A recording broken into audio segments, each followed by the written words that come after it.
But it wasn't very long before I said, oh man, we're going down the same path we did with credit card processing. I don't like this. We're commoditizing our industry. We've got to really start finding some pain points. All right, so I'm literally sitting up in my chair right now because I want to make a point to the people out there that have not hired a sales rep yet, or they're about to put one in territory. Chris just gave you the blueprint.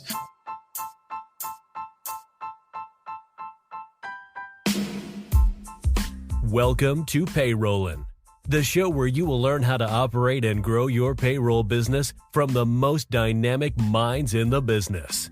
If your company offers payroll services, this is the podcast for you. And now, here's your host, Matt Vaadi. Let's go. Chris, great to see you, sir. You guys started Zuma Payroll back in 2006, so that's been a minute. But the last 3 years in a row, you've made the Inc. 5000 list. What has been behind this recent explosive growth? Well, as of today, happy to say it's actually 4 times. The list just, yeah, I'm pumped about it. No way. Are you allowed to say that on the air? Believe it or not, as of today, I can, because the list was public at 7 a.m. this morning. Wow. So here we sit here, August 12th, 2025. And now you heard it here first, breaking news, no matter when you're listening to this.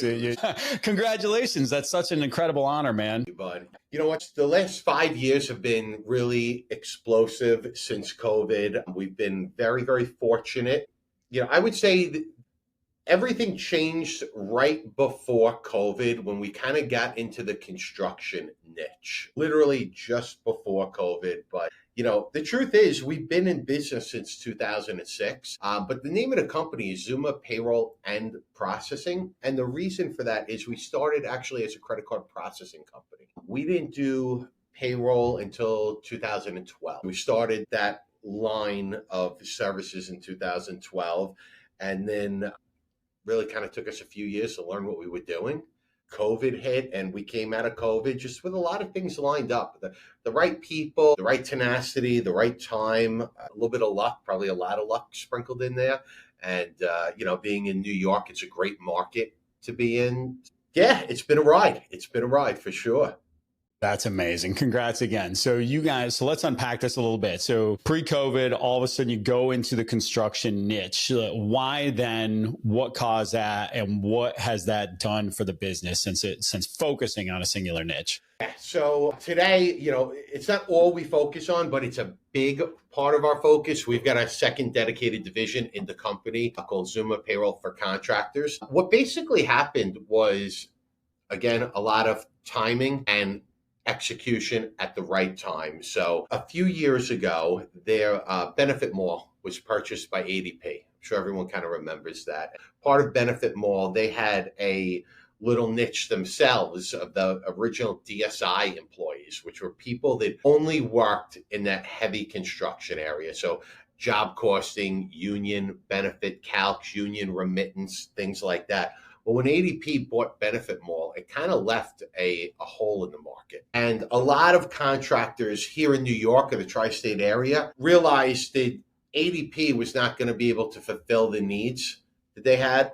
So a lot of them converted over to, I think I'm going from memory here, but I think it was Paylocity. And as that happened, we actually got one of those clients. One of our sales reps went out there, got one of these clients. And as we started onboarding them, we realized they had these really unique needs that we were not qualified to do. So we started digging into accurate job costing. You know, a lot of payroll companies out there can do job costing, but really what they're doing is they're applying a percentage. I'm talking about actual calcs, union remittance, like doing the in and outs, but then remitting that data electronically to the unions in their format. A lot of payroll companies can't do that. And we started seeing that what they were getting done by DSI was really custom to them. And we saw now that this didn't exist. Wow, there's really a hole in the market that somebody needs to fill. We kind of just start, you know, one of the things we've always been a fan of is having IT and people in-house. So I've had my IT team with me since before we were payroll. And we started talking to them about what we would need to build. We're an iSolved shop, so we ended up getting iSolved on the phone after many, many attempts and kind of going up the line.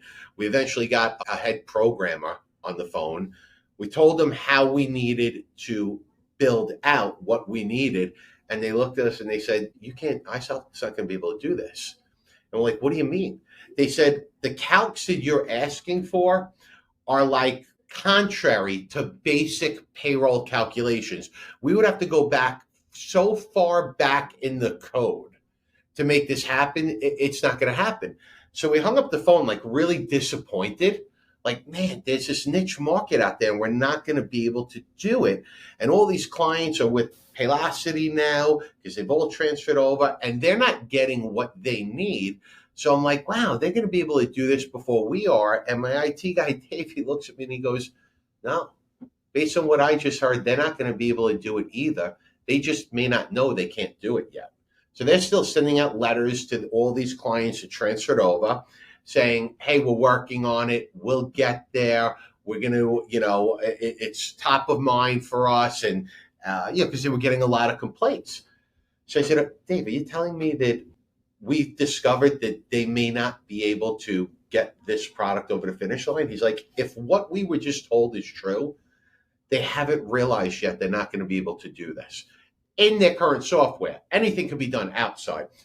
So I said, let's start programming. So we kind of put a team together and we came up with some independent software, really not the best looking thing in the world because we did it fast, right? Once we tested that and were able to get that out and able to get these calculations right, number one, and number two, get the data remitted to the unions, that was when we were able to start marketing people. And then the day actually came that Dave was saying where I'll never forget all these clients at once that we've been prospecting and they didn't want to leave because they're like, no, they're going to do it. They're going to do it. They got a letter basically saying, we're not going to be able to do it. Oh, man. And at that point, it was just, we were fulfilling orders faster than we could handle. At that point, it was just really getting a lot of market share. Then the unions themselves started referring clients to us, and that's what really expedited the growth. That revenue allowed us to now hire more salespeople, go into diversified markets. Yeah, that was, kind of prior to that, like anything else, we were just like every other bootstrapping company out there, knocking on doors, building relationships, one sale at a time. But that whole ADP acquisition of Benefit More was game changing for us. That is incredible. So, I mean, you guys saw a unique gap in the market. You capitalized. Dave was right. You placed a big bet. Yes. You did, a lot of people describe me the same way. Doesn't look good, but it works. Yes. Right. So I appreciate that about the software, right? And I mean, that's what it is. I mean, people at the end of the day, while the sexy UI can sell some things, at the end of the day, Gusto is a good example of this. Gusto is a fine system and all that. But I mean, it was, when it first rolled out, especially really aesthetic user interface. People love that, but then they quickly discovered it's only in 2 states, 3 states, 4 states, 5 states. I can't do a lot with it. And over time, they become a great system for small businesses. But they solved a unique problem, a small problem, and continue to expand. And this is I know people are getting tired of me talking about niches on the podcast, but man, everybody that comes on with the most sizable payroll companies in the country are the ones bringing up niches. I've sort of stopped pounding the drum and I let you guys bring it up first, right? But if you're listening to this and you're not niching down, you're not listening to the market as you're going out and you're hearing these types of problems, then you're going to miss out. We talk about all the time, what is it, constructionpayroll.com? These ones, they're big companies because they just focus on singular niches. And you guys are in such a unique market too, being in New York, man. So how do you compete in a market like that where, I mean, there's, I remember our ADP guys, when I was back at ADP, you'd have, your territory would be one building. And so like I can't even fathom that. How do you compete when you've got so many competitors, so much pressure versus maybe what we might have in some more secondary markets? I'm not going to say it's not tough. We're located in Long Island. We're about miles outside of the city. And if you just Google Long Island payroll companies, there's 20 of them on this little tiny island. It's unbelievable. So I always say, we're in a great market. There's a lot of competition here. Luckily, there's a lot of opportunity. And it really, like you said, niches are one of the areas where you're going to, win competitively. We also have a very strong sales team. It's a small team of 5 people, but all 5 of them are located here in Long Island. So while, we do have accounts nationally, we have a heavy presence in the tri-state area. And each of the salespeople actually have a little bit of a different niche. I have one that is 100% construction. That's all he does. We have one that only works the financial advisor 401k market, one that only works the insurance market, one that only works the CPA, and one that is out cold calling, knocking on doors. So it's a good variety. I can't take any credit for that. That is just who happened to cross our path, who we saw, vision aligned with their vision. And it's like sales, like anything else. You hire 5 people, maybe one of them lasts at the end. So these are kind of the last survivors, if you would. So it did turn, and part of that might be that they're not really competing with each other, that they're getting their business in different ways. So when you, in a way, that alone is niche, right? If you're working with a CPA, you're not competing with other people. You're working off their referrals and obviously multiple CPAs. And same thing with construction. You're not really competing with anybody if your level of understanding is more so than your competition. That's what I would really say the differentiator is. Y'all are going into war, only about half of you are coming back, right? So help me understand that. I just want to clarify. So when you say financial services, 401k, CPA, are they channel partners? So they're calling purely on channel partners and then opening the accounts could be any industry that partner brings? Yeah, absolutely. Excellent.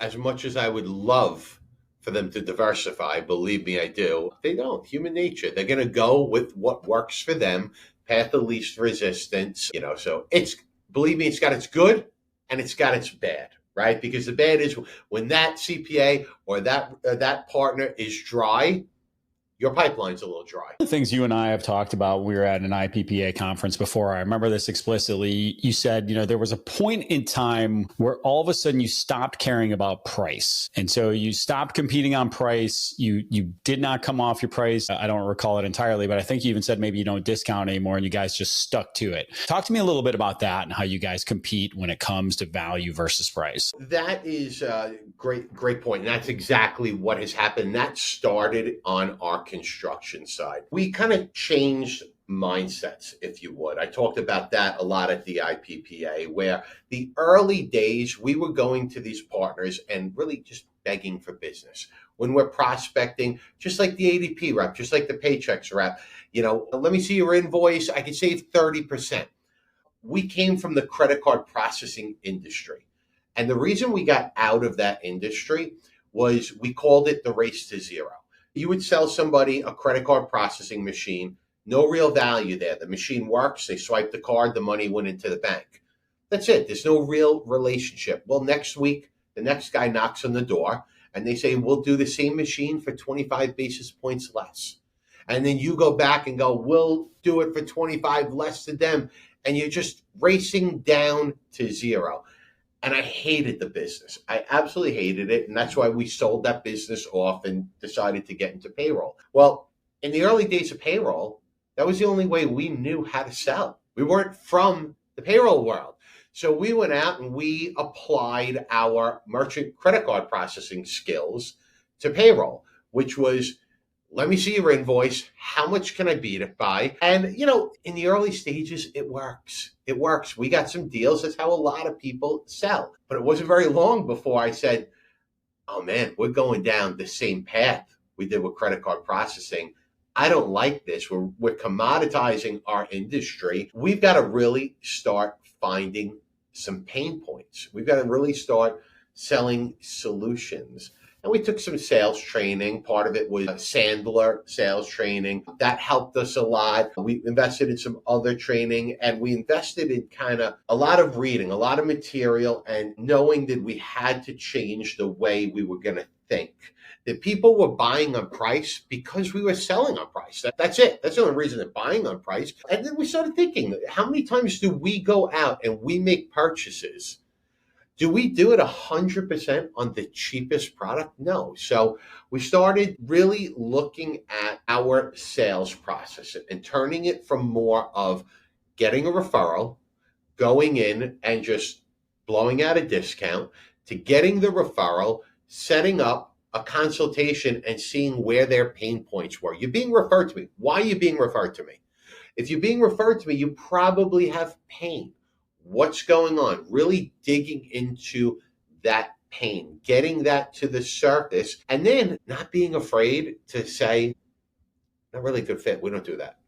We don't, if you could have the confidence to say to people, I can't help, then the ones you can help, you are so sure you can help, that the client's not willing to invest with. The not a good fit thing is so crazy because it's funny. I had a sales call earlier this week where we told the guy in the first 7 minutes, like, look, we are definitely not a good fit for you guys. Here's all the reasons why. And then they make you explain for the next 30 minutes why they should do, please tell me why we're not a good fit. And then they're trying to come up with all the reasons why they could be a good fit. And I'm like, man, this is not some psychological thing. Like, I literally am telling you, we can't fulfill the needs that you have based on our system in the target market. And it's actually a Sandler technique too, where they tell you to kind of push away from the table. And I'm like, dude, I'm not using any techniques here, man. Like, we just can't serve you. It's not a good fit. It'll be bad for you and it'll be bad for us. And it's funny, we laugh about it internally because we try. The only thing we are good at here when it comes to the sales process is getting people out of the pipe quickly that are not a good fit. We have an incredibly high close rate because we shoot people out fast because we have a very mature sales team that doesn't have time or patience to drag people through sales processes. But so smart what you're saying there, Matt.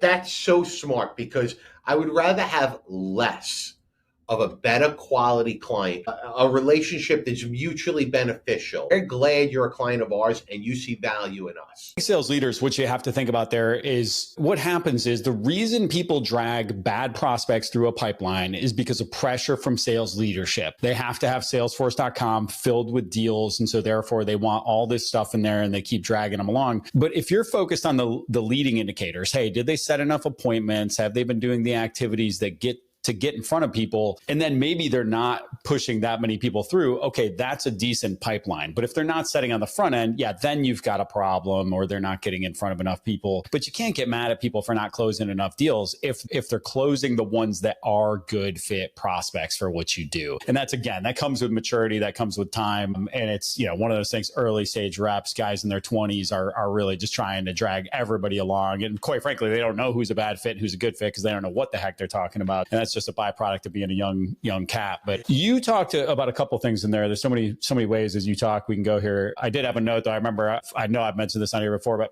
Paycom in the early stages, man, again, back to my ADP days, my clients would actually send me over their emails and postcards that just said, we'll cut your ADP bill by 20 to 30%. You can get along cutting prices for a minute, but that's not Paycom's value prop anymore, right? Like they don't, that's not their deal anymore. That'll get you to a certain stage and then you've got to push past that. So if you're listening to this and you're still in the spot where you're going, hey, we're just going to undercut everybody locally, we're going to build a base, that's okay. But you have to mature past that at some point in your business development. Speaking on development, I had a question here for you later on. I always want to hear what you're reading because I know that you're a voracious reader, but the learning and development you talked about there. So you talked about the team getting some sales training, different things you guys do. Do you guys have like a process, an internal kind of thought mindset system around how we train, who we train, how we put those things in place? Talk to me a little bit about the learning and development internally. Honestly, I wish you could be a lot better at that. It's something that is on the forefront of what we're doing. Right now, what we're doing is we're trying to mature as a company and a sales organization, right? So when we talked about construction kind of being that catalyst, right? That generated some revenue for us to go out and hire some experienced reps. And how do you get experienced reps over here? You give them a better opportunity, no territory restrictions, a better compensation plan, a better culture where they feel they can grow. And that's worked for us. Now we're at the point where we're trying to say, okay, how do we go from 5 salespeople to 20 salespeople? We're not going to keep getting those experienced veterans over here. And if we do, I don't even know if the economics are worth it, right? So we've now got to create a training and development system for new people. And it's really funny that you ask that question because I'm about 30 days into a true real life experiment. We have right now we have a brand new rep who is going out every single day. And what we said, listen, we've got 1,000 active clients in this area. And we thought about the old ADP model. Here's all I want you to do. I want you to go knock on their doors, walk in there, brighten their day. Don't sell them anything. How are you? What do you need? Is there anything we could be doing better? Drop off some information, drop off some tchotchkes, and just let them know we're here. It's so nice to have that human connection. Ask for a referral. Ask for a Google review. That's another huge area because, and remind me to go back to the true importance of Google reviews. Ask for a Google review, then knock on the door to the left, knock on the door to the right, the old ADP model, reference the client, pick up the cards, and I don't have to tell you the model. We all know the model, right? And it works. So we're about 30 days into that, and we're seeing great results. So we just had a meeting Friday where, this rep is out doing that 5 times a week, Monday through Friday. Now she's got to hone it down because she's created such a pipeline of prospects. And now you got to start calling on them and you got to mix that in. So it's new to us. Up till now, we've been hiring people and saying, hey, who's your most successful rep? Go spend 30 days in the field with Dennis. Go spend 30 days in the field with Larry. Follow them, learn them, kind of that very, very unofficial shadowing someone. But now we're trying something new, and I'll report back how it goes. I'm literally sitting up in my chair right now because I want to make it a point to the people out there that have not hired a sales rep yet, or they're about to put one in territory. Chris just gave you the blueprint. How are they going to learn faster than going out and talking to your customers, right? So I'm not here to sell you anything. I want to hear about your experience. I want to understand the solutions better. I'm new on the team. Dummy up is a technique in sales, right? Like I dummy up to the prospect. Well, in reality, this is, again, you don't have time. If you're an organization, $750K to 1.5 million or wherever that mark is where you're getting ready to hire that first sales rep, this is the most simple playbook you can execute because let's face it, when you hire a salesperson, it takes a ton of your time. The first salesperson is so hard because they are attached to your hip or they're just wavering in the wind, right? Or unless you have big bucks in your pocket, you went out and you hired an experienced person that's going to run a territory. Very rarely is that your first salesperson. So just gave you a perfectly executable training process for that person. Spend some time with them. Hey, here's the account list. Go out, talk to them, knock on the door next to them, knock on the door next to them. Again, this is the model. Ask for a referral, ask for a Google review. They'll create more value in the first 30 days than if you've got them back in the office, hammering the phones, going through scripts. That is 100 times more effective. And again, if you've got to that revenue point, you've got 200, 300, 400 clients that got you there. They've got plenty of people to go out and visit over those first 30, 60, 90. That is awesome, dude. Yeah, I literally had it written down here, 347 Google reviews, bro. What are you guys doing out there to get all these reviews, man? That's amazing. 5 stars, of course, across the board. You know what? When we do something nice, we ask for it. If you satisfy a client, maybe they have a crazy request. Maybe they went out of their way to send. You've probably seen this before. You get an email from a client that says how pleased they were with the onboarding process. Just ask them. That's awesome. Can you do me a favor? Leave me a Google review. And like any other sale, you just have to ask for it. But here's the importance of Google reviews. And obviously, there's all sorts of analytics. I mean, and I'm not even going to talk all the positive analytics that it generates. I'm just going to talk brand awareness. When you drop a card off or you meet somebody, nobody's going to your website directly. They're Googling you to get to your website. I count on that. I don't want people go to my website, don't get me wrong, but it's way more impressive if you just Google Zuma Payroll to get to my website, because what are you going to see? You're going to see that Google widget with the almost 350 5-star reviews. You're going to see the Inc. 5000 article. All that stuff you're going to see before you get to my website. So I think such a valuable tool is, and I am not a social media guy or an internet guy, is what I call kind of your Google presence. I want people to Google me and then go to my website. Don't go straight to my website. And that's a big differentiator when they're, looking at your payroll company versus someone else's payroll company. Then obviously we could go down a million wormholes about the other SEO, implications of Google reviews, but I just love them. And I mean, look, the testimonials sell all day, every day, right? Social proof, you've nailed it. I hit your website, I see tons of social proof, like you mentioned. Like, let's talk about each stage of this. If you're not at a point where you got 350 Google reviews, you can get a couple and you can market that. If you go to any good website, homepage is going to have a lot of social proof, right? So like this is why people debate early on, do I discount? Do I go in cheaper? Do I give my product away for free when I'm first getting started? You got to do whatever you got to do to get social proof to get the next batch of clients. And a lot of people don't give any services away for free. Don't discount. Dude, if you're just getting started, you got to do what you got to do to get the seeds planted. Man. And there's 80% of businesses fail in the first 5 years. You don't want to be one of them. You got to do what it takes to make sure that you're getting the social proof that attracts more people to you. Because earlier you'd mentioned talking about the referral, and the piece I wanted to even bring up there is like, not only, hey, they referred you there because they had a problem or a need, but they referred you there because they trust you. And so that deal is already partially closed before you even walk in the door, right? And, we see Marcus Sheridan every couple of years here at the IPPA conferences. And what does he talk about? People do 70% of their buying cycle before they talk to you. So if I am Googling payroll services in Long Island, I'm 75% of the way there before I even walk in the door. And I love this thing about your website too, where if I hit the homepage, I see right there, one of the first things, construction and union payroll. Yep. Boom, right out of the gates, man. So I know like, oh, cool. This is exactly why I got referred here, because they take care of construction and union payroll. So that's why my CPA or my 401k guy or whoever referred me over. I love it. Now let's talk about this. So I see the products are expanding, right? And you started to add some more HR things over the years, layer in different things. How do you guys consider when to add services, or even when to, you talked about eliminating credit card processing or selling off that part of the business. How do you decide when to add things in or kill off services?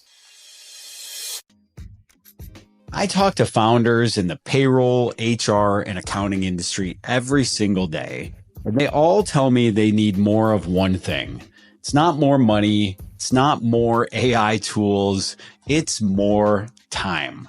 How do I get more time? Well, I hired a virtual assistant through outsourcescale.com that helps me manage my inbox, manage my calendar, handles administrative tasks for me, helps support my marketing efforts, and much, much more. The cool thing about OutsourceScale is that they actually train the virtual assistants on the latest and greatest AI tools to make sure that they can't only do that administrative work for you that you need to get off your plate, but they're doing it in the most efficient and effective ways possible. I've been so happy with my assistant from OutsourceScale that I've actually added multiple other teammates to our other companies through them. Their pricing starts at only $7.99 a month, and they make it super easy to get a new teammate onboarded and part of your team very quickly.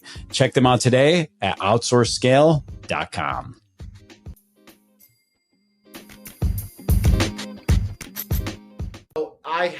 I'm a big believer in narrowing your offerings. I would rather be really, really good at less things. Okay. So when we add new things, or when we feel we're up for that challenge. Okay. And even today, as we sit here, if you use iSolve software or UKG software, there's so many different offerings you can offer, and we don't offer them all, right? We focus on what 95% of the market needs, right? They need good payroll. They need onboarding. They need time and attendance. They need benefits. They need HR. Things like LMS. Is there a place for this? Yes.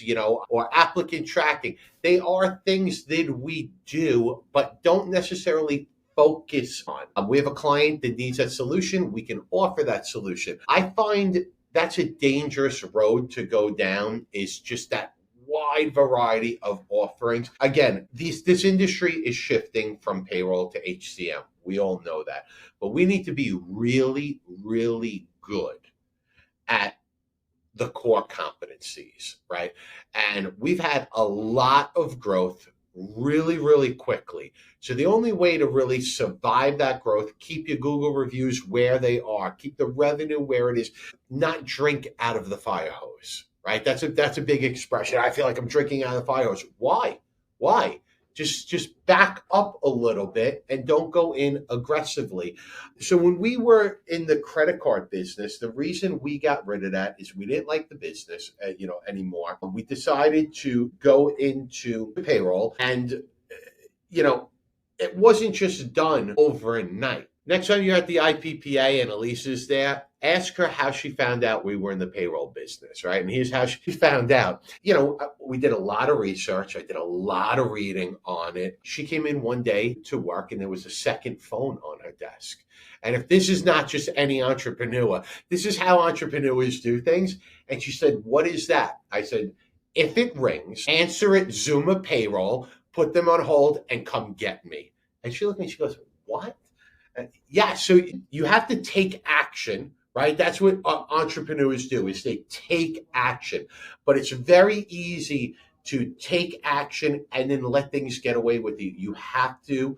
We were payroll only in New York only, and we had to learn how things worked. And then into New Jersey, then into Connecticut. So very, very slowly and methodically. It's how you truly bootstrap a company versus taking in, money from, venture capitalists, angel investors, hiring everybody. I don't have experience with that. I only know how to go slow, steady, and well thought out. And it's so hard to start. I think that's the thing a lot of people struggle with. And for us, about between 2 and 3 years, it was right in our second year. I remember we had a client, it was our biggest, and we were offering this sort of ASO offering right from the start. And it was this cobbled together crap show of just different things. And like, we had this customer come to us, they had about 200 employees. They were retail. We'd never served retail before. I didn't know anything about retail. Our core markets were white collar, but they were 200 employees and they were willing to pay for ASO. And I was like, man, this is a monster deal. We are not turning this deal down. We're going to figure it out. But so let's check this out. We had payroll relief for payroll. We had Swipe Clock for timekeeping. We had Swipe Clock scheduling, which was a second login for timekeeping. And then in Swipe Clock, each manager had a secondary login for each of those. So they had 4 Swipe Clock logins, and then they had a login for payroll. Then they needed an applicant tracking system. So we went out and found some applicant tracking system, which was another login. Oh, that didn't have onboarding. So we went and added an onboarding system too. As you can imagine, and then we're just like, don't worry about it. Like, we'll handle everything, right? Like me and one other person. So this thing is blowing up daily. I'm over there, and they're like, their entire staff is military veterans, and they're just super feisty and sassy, and they got all these crazy HR issues happening all the time. And I'm on the phone with them constantly trying to solve HR issues at their stores. And then finally it just blows up, and they leave. And this is a $10,000 a month client for us at a point where we, $10,000 a month was an astronomical amount of money to us. And they just went away. And then I had, because of the same reason, I had 2 other customers go away that are about $3,000 to $4,000 a month. And at that point, as small as we were, man, I think that was 25% of our revenue, 30% of our revenue. And this was going right into Q4. So the deal. Q1 is when you stack your new units. Yeah. It's when you grow. It's when you take off. It's when the next year's sort of started. We were going into January losing 30% of our revenue, not growing. And I couldn't even backfill what I lost. And so I thought I finally had it figured out. I was finally starting to take a paycheck. And then all of a sudden I lose all this money. And I was like, man, we're done. But this is the thing, man. So here we are 11 years in, and we're doing the same thing right now where it's like, hey, you kind of you expand, you offer all this stuff, and then you see what the clients actually want and need over time and what you can serve and serve well. And then you prune all that stuff back and you focus on what matters. And this is going to happen over and over again in the course of your business, but it's something that, you just have to get used to, and you're going to make those mistakes. And it's the one thing I tell, if I've said on here 25 times and I've said it on sales calls for our white label payroll, another 500 times is, hey, if I could have been dentalpayroll.com and never sold another product to another company, we'd still be growing. We'd still be expanding our market. We would never run out of dentists. Yeah. And they just need payroll, right? Like, it's really tempting to add all these things. Applicant tracking to me is the funniest one because the customers all think they need applicant tracking. And I'm like, dude, so little data even comes over from an applicant tracking system that it's comical how much time and energy people spend maintaining. Now look, recruiter, like resume database. Okay. I'll give you that if that's your thing, but it does not need to be integrated in any way, shape or form. You heard it here first. Just ask Swipe Clock. They struggled. Swipe Clock was giving away that applicant tracking tracking system for a while because they couldn't get anybody to buy it. Yes. What's really interesting, though, is that story you just told is such a great story because that goes back to, and it's really just the same message over and over. You're at that point in the beginning of your business where you'll do anything, you'll price the deal however it needs to be priced. And you know what? You have to do that. At that time, that's what you have to do. I think the hardest part in any business is making the transition from that, sole proprietor, 1, 2, 3-man company that's going to go out and sell anything at any price and take it all and turn that into a business that is going to qualify their clients. That is the hardest transition. Once you make that transition, and I would imagine many of the people that listen to your podcast are probably in that sole proprietor. Maybe they got 5 employees, right? 6 employees, and they're out there and they're just undercutting prices and they're doing what they should be doing right now. Because in the early days, that's the only way to get the business. So you're not doing anything wrong. But like you said before, there becomes that time where if you don't shift, you're going to lose out. Someone's always going to be cheaper. There's going to be software solutions out there. If they're not there now, where it's free. You're commoditizing yourself, which you do need to do in those early stages. But I just hope you have a game plan on how you're going to transition out of that. Well, that's a good segue into, because you can't have a podcast or talk to somebody in the year 2025 without talking about AI and the wave of technology that we're up against right now. Because to your point, how commoditized is this going to get? We don't know yet, but it's not going to get better, right? Like I remember I saw an accountant in my LinkedIn feed one day talk about, AI is only going to make me raise my rates because I'm just going to, be there to fix the mistakes that AI is making. It's like, that's a sort of cute thing to say right now, but let's face it, they're in the same business we are. It's numbers and information being processed, which is what large language models are built to do. Right. And so it's sort of only a matter of time, to your point, until it's a race to zero on the core of this thing, which is paying people, paying taxes and filing taxes. Like that stuff's going to get cleaner than we've ever seen it in our lives, which is hard to believe because the IRS will continue to get in our way for a while. But eventually the dam will break there and there will be a monumental shift in this industry. But let's talk about kind of what you guys are doing today. Are you leveraging any AI internally, anything that you care to expand on? And what are your thoughts on sort of the future of the industry as we look at how technology is going to advance and what we're already seeing? So I think AI in this industry, for how we're using it in Zuma, we're very new to it. We're just now starting to unroll technology where we can get the sentiment of people's emails. Right. So emails come in. And now if an email from a client comes into a CSR and the tonality of that isn't good, we want management alerted. So that's one basic way we're using it now. We're using it like anybody else as to craft emails, craft responses. There's a lot of AI tied into our Salesforce, which is awesome. As to where it's going, I think, like you, ultimately what we do here, long term, the technology of AI may be a threat long term, but you've always got to balance out when things don't go as planned. So a perfect example might be, and I'm not saying we're going to have another COVID, right? But when COVID happened, and now all of a sudden, everybody needed to speak to a payroll person, to get that PPP data, to get, employee retention credits, things that AI may not be programmed for. You're always going to need human interaction. You're always going to need some sort of expert for when things are not down the middle of the road. But AI, I can see AI picking up a lot of what we do. Like anything else, I think I don't think it's going to be our worry. I think it's going to be more of our kids' worry. And what I mean by that is I don't know if you have, I've not been in or, comfortable in a self-driving car yet, right? So the first time that happens, I don't think I'm going to be very comfortable on that, right? But in 25 years from now, I wouldn't be surprised if cars don't have steering wheels anymore, right? So we're just going to have to slowly get used to it. So AI is so new to our industry that, yeah, I think the next generation, it's going to affect a lot more than us. I saw a tweet the other day that made so much sense. And they were like, look, it's going to be called self-driving when you drive pretty soon.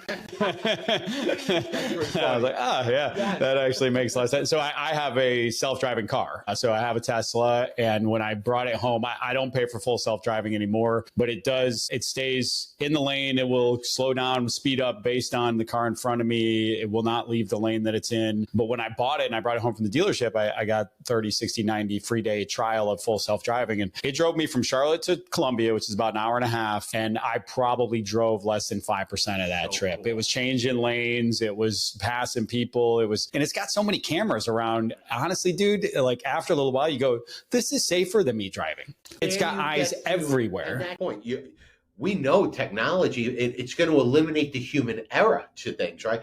But where is that point that you trust it? Like, oh, my wife doesn't trust it. I mean, like, thing be hacked while it's driving. Well, that's the biggest concern to me. I mean, so many things that. But listen, in many ways, I am also probably a little bit of a dinosaur. It's true. I'm just not comfortable there yet. We're doing one thing a couple things inside of our app, and I'm going to produce some more solo YouTube videos on this stuff because I've seen the appetites there. So inside of our app, we're going to be launching in the next couple months the ability to say, tell me how much PTO Chris has, and that'll just surface in the chat instead of you having to click around, go into a field. Hey, I want to go ahead and request time off requests happening in a chat interface, much like ChatGPT. So being able to take actions, I think if you look back 2 years from now, that's going to be table stakes. Almost every app is going to have an interface where you're I'm sure iSolved is not far behind in that respect. They've got something launching soon, I'm sure. And that we're using it really, really cool now is like internally, we want to train our employees, right? Everyone's looking for more training, more education, more development. So we have an internal company intranet just used on SharePoint, right? So Copilot integrates with SharePoint. So, we found ourselves constantly telling employees, go to SharePoint. They come to you with a question. Okay, did you go to SharePoint first? Because one of the mindsets of our organization is we want you to be a resourceful problem solver. So did you try to solve this problem on your own before you just ran to your manager, to solve it for you? So we're constantly referring people to SharePoint. Well, AI now, utilizing Copilot, you could kind of just ask it what you want, and it's going to mine through your internal intranet and get answers. So we do use AI that way internally, and that's been awesome. I'm excited to see where it goes. I wish I knew more about it, but I think I'm too busy counting numbers and pushing salespeople to hit quote. Well, and that's the thing too, is you got to find that delicate balance. And I struggle with that every day of like, how much time am I going to spend playing around with this stuff, trying to solve business problems with it versus doing my job, right? Yeah. There's a fine line there because, but it's something that you've got to push through. And I read some people out there might know Jason Lemkin. He's the founder of SaaStr, big SaaS conference out in Silicon Valley. He's one of the godfathers of Silicon Valley. He kind of was one of the early players in SaaS to make a big unicorn exit. SaaStr does tens of millions of dollars in revenue with 5 people, and 60% of their team right now is AI agents. Every time someone leaves, they're replacing them with an agent and they're fine tuning them. But the thing that was interesting that jumped out to me more than that was that he himself is the one in there training these things in the morning. He's looking at them. He's tweaking them. He's very hands-on with it. And sometimes I find myself going, I need to find somebody else to do that. The who, not how, when everybody, that big book came out, and who, not how, I shouldn't be doing anything. I should be delegating everything. There are certain things you just got to get your hands dirty and understand. And nobody else on your team is going to put the level of care and effort and energy into it that you will. There's a line there, but I would say make sure that you're not trying, if you think you're going to delegate technological expertise, like, man, we got a lot of living left to do, bro. Like, we got to make sure we know what the heck is going on for the next 30, 40 years, right? Absolutely. Look, man, this has been a great conversation. I appreciate you coming on. Where can people find you? Where would you like people to connect with you? Like I said before, Google us. How about that? Zuma Payroll, obviously ZumaPay.com. We're located in Long Island. I'm happy to, answer any questions that I can. I think it's great what you're doing, Matt. I've gotten to know you over the years. I think it's the podcast is awesome. I think you got a great company, great at marketing yourself. So, hats off. You're doing a great job out there. Thanks, brother. I forgot to mention Smitty while we're on here, so we'll throw it in at the end. That way we'll make him watch it. Like Michael Smith, reliable payroll. So Chris and I have a common connection. One of my fraternity brothers in college is a good friend of his down in Long Island, and they're competitors down there. I'm sure they bump into each other a little bit, but I think he did the same kind of track you did, right? Didn't he start in payment processing and then go into payroll? No, believe it or not, he came right out of, he was an ADP guy. He was an ADP guy. I have lunch with him tomorrow. Nice.